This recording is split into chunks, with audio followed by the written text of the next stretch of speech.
Welcome. Come on in, y'all. This is the chapter 9 of my sci-fi thriller, Chasing the Unseen. This is going to be reading from the zero draft, so there will be changes and updates to all the chapters I read when I do publish the book, hopefully the end of this year or beginning of next. So I hope you're ready. Hang on to your hat. This is a good one. We finally get some of those answers we've been looking for. If you want to comment or add what you think's going on in the story, put it in the comment below, and please like, subscribe, and share. Chapter 9. A Frightened Rabbit. Lucas Blackwood, POV. I stood at the back of Kelsey's service and watched Kiera systematically break down. Robin hurried her out and drove her home. I changed my suit once I got home and put on my favorite ripped jeans and t-shirt. I checked in with the security team to see if there was any update on Kelsey and her partner Zirin. Much to the royal court's displeasure, he was more than just a partner, but that was in the past. True love conquers all. I hoped it did, and that they would be home soon, safe and sound. I heard a vehicle coming up the road to the house. Having enhanced hearing, it's one of the perks. I trudged to the window to see who it was, and to my surprise, I saw a very defeated Kiera climb out of an old Jeep. I watched her approach my door and pause as if she might not even knock and leave. But eventually she did knock, and when I opened the door, I was surprised by her appearance. She didn't look like the fierce woman who had taken on a wolf or jumped over a ravine or confronted me directly. Instead, she appeared like a frightened rabbit. I had never been one for close relationships, but in that moment, I wanted to hug her. Bad day, I muttered as I motioned for her to come in.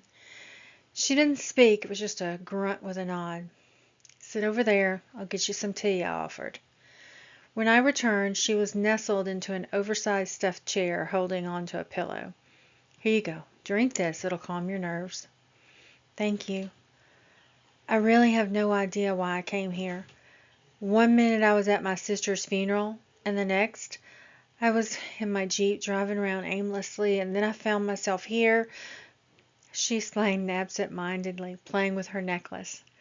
As I examined it, I realized it was an Astral gate dialer, a water charm, and a royal one. Your necklace is beautiful, I commented. It was my mom's. Kelsey wore it for a while, so I decided to wear it to the funeral today. I'm sorry for your loss. How are you holding up? I asked. The most stupid question I probably had ever uttered. I messed it up, she said sadly. How? I was delivering my eulogy and I just froze and I dropped my note cards and my dad had to help me back to my seat, and the whole town already thinks I'm a basket case who killed her sister, and now I go and do this in front of half of them, and I wish I could be cool and calm and collected like Kelsey, she blurted. I can't say that she's calm, cool, and collected. Kelsey had a temper, I chuckled. The characterization of the woman I knew was not cool and calm. Wait, how did you know my sister? That was when I realized I had messed up. It reminded me I wasn't supposed to talk or know about her, so I covered my tracks as best I could. I saw her in town once, and someone cut her off, and it was a day tripper out here looking for scenery, and I thought she was going to get out of her truck and beat him up. I could tell by the look in her eyes that she was not buying what I was selling. I feel like there's something you're not telling me, she said softly. Finish your tea, and I will drive you home. We can get you to your Jeep or back tonight, okay?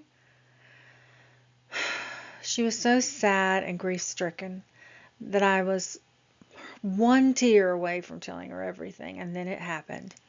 She began to cry. I mean, seriously, I've been going crazy. I saw a swirling vortex of water and light and aliens and my sister fighting them and getting blown back into the water to be saved by another alien. And maybe they're right. Maybe I'm crazy. I feel like I've lost everything and my heart, it's shattered. Well, hell, I muttered as I knelt to get beside her. You're not crazy. You're grief-stricken. No, no, I've done this before. When my mom died, I dreamed about these same aliens. I dreamed she was murdered. I think I'm just inclined to spiral out of control, she admitted. I was 4 when my mom died, and I did the exact same thing. I told everyone there was aliens and went to this other worldly place for safety, and she gave me a necklace and told me to run, and she told me if I would turn it 3 times like a clock, I would be somewhere safe. I watched as she twisted the pendant in her hand as she relived the moment with her mother. I had to stop her. She could not open an astral gate, not without any training. It was a miracle that she made it to us when she was 4. Kiera, no, stop turning the dial. It's too dangerous. What? What are you talking about? Kiera, I'm saying what you saw was real. The swirling water with light? They're astral gates. We call them spinners for short. I confessed, and I would have to deal with the punishment later. I had a promise to keep, one that I had made 14 years ago. Hold on to your hats, guys. It gets really good. Bye.